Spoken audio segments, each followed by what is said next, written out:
Cœur de patrimoine, Cédric Decoeur. Alors les résultats de ce premier tour ont éloigné le spectre d'une victoire du nouveau Front populaire et son scénario de chaos fiscal et économique. Le Rassemblement national et ses alliés pourraient de leur côté peut-être encore obtenir une majorité absolue et les investisseurs redoutent finalement les effets d'une politique budgétaire expansive qui impacterait lourdement sans doute les comptes publics qui sont déjà mal en point. Alors on va essayer de lire tout ça boursièrement grâce à Frédéric Rosier. Bonjour Frédéric. Bonjour Cédric. Merci d'être au rendez-vous, co-responsable de la gestion de portefeuille chez Mirabeau. Voilà, on va pas faire de day trading, on va pas jouer sur les indices, mais on va essayer de lire ce contexte politique en bourse. On a vu qu'au lendemain de ce premier tour, il y avait eu quand même une espèce de, je sais pas si on peut dire de ouf, de soulagement, mais en tout cas, les valeurs les plus NFP sensibles, on va les baptiser comme ça, ont repris quelques couleurs. Effectivement, lundi, on a eu une journée assez particulière parce qu'on se réveille et c'est vrai qu'il y avait peut-être des craintes, alors je parle d'un point de vue peut-être politique, mais il y avait des craintes sur l'ouverture, comment allaient réagir les marchés. Et finalement, la réaction a été plutôt bonne, puisqu'on a ouvert lundi à plus 3%. C'est à la mesure d'ailleurs de la sanction qu'on a connue le lendemain de la dissolution, puisque lorsqu'on regarde un petit peu ce qui s'est passé réellement au mois de juin... Rappelons que la bourse c'est du temps long aussi, voilà, qu'il faut savoir regarder les choses. Et le mois de juin, c'est... Bon, déjà, on a pris cette dissolution de plein fouet, finalement, parce qu'elle n'était pas attendue. Et le marché a fait son tri. Et il s'est posé la question... Finalement, si on avait une majorité au départ RN ou Front de gauche, quel va être l'impact sur nos sociétés ? Et donc, il a fait immédiatement le tri, à savoir les valeurs, notamment, qui avaient une exposition de chiffre d'affaires les plus importantes sur le territoire national. C'est-à-dire le chiffre d'affaires qu'on ne peut pas exporter, finalement. Et cette sanction a été très, très violente, notamment dans le secteur bancaire. Pourquoi le secteur bancaire ? On s'est un peu rappelé les discours de chacun sur ce secteur, mais aussi on a... l'exemple de ce qui s'est passé en Italie, Madame Meloni, notamment avec la taxe de 40% sur les intérêts, en tout cas les marges d'intérêt supplémentaires suite au Covid et à la remontée des taux. On a vu que la sanction a été relativement importante. Et donc, le marché a sanctionné d'abord les secteurs bancaires. C'est moins 15 quand même depuis le 1er juin, alors que les banques, finalement, sont plutôt dans une configuration plutôt solide, robuste. C'était pas le seul secteur. On a eu le secteur de la concession. Alors, pourquoi la concession, vous allez me dire ? Tout simplement parce que dans le programme RN, notamment, il y avait la privatisation des autoroutes. Et lorsqu'on pense privatisation d'autoroutes, on pense tout de suite à des acteurs comme Vinci. Donc, le marché a fait ce ménage quelque part. Il a agit essentiellement sur les inquiétudes nationales, mais la baisse a été quand même aussi quelque part homogène puisqu'il y a eu des flux sortants. Les anglo-saxons ont quand même sorti des marchés français parce qu'ils n'aiment pas du tout l'instabilité et l'incertitude politique. Une fois qu'on sort de ce petit commentaire, on va dire, du lundi matin, du lendemain du jour J, comment est-ce qu'on fait face à ces soubresauts qui ne sont pas de nature directement financière ou économique, Comment on fait pour protéger, parlons là de bons pères de famille, une gestion typée action ou obligataire, enfin bref, une gestion d'actifs.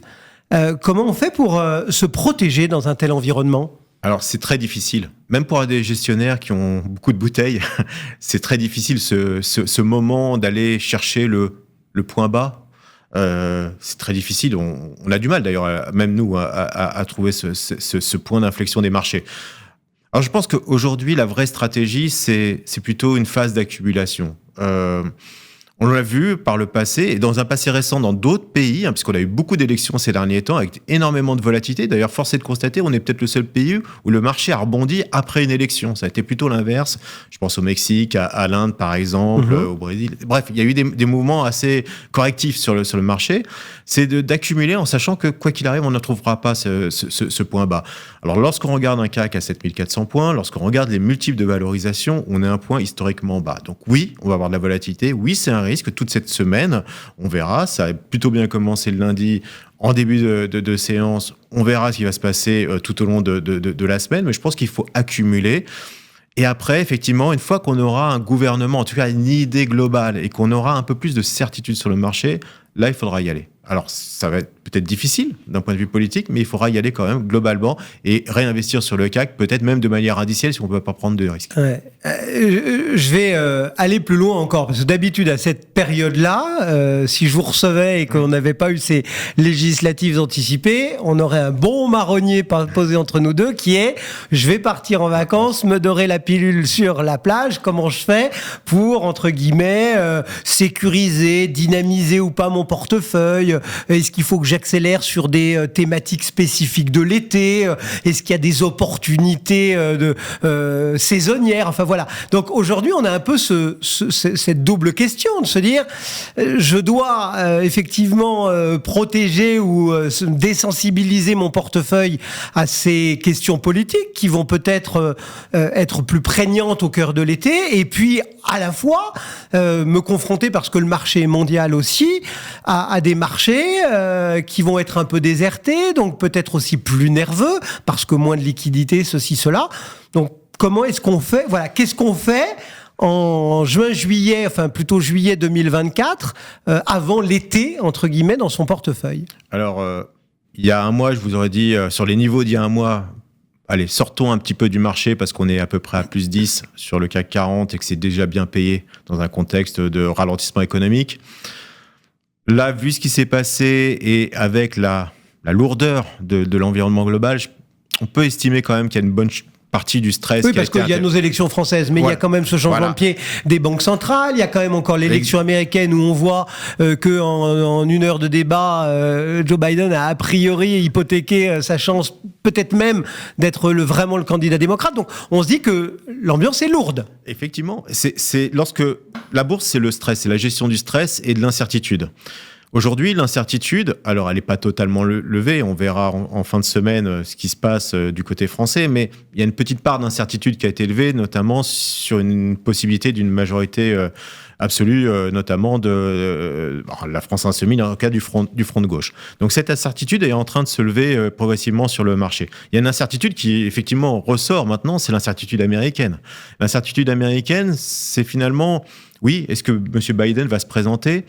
On était parti quand même dans un contexte assez facile pour nous, gérants, c'est Biden, Trump, on les connaît.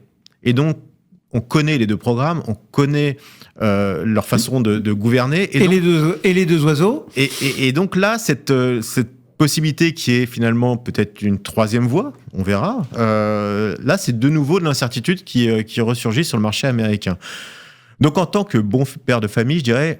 Allez, vous avez bien gagné. Sur le Nasdaq, on était lundi à 18% de gains sur le Nasdaq. Les marchés américains tapent des records sur records.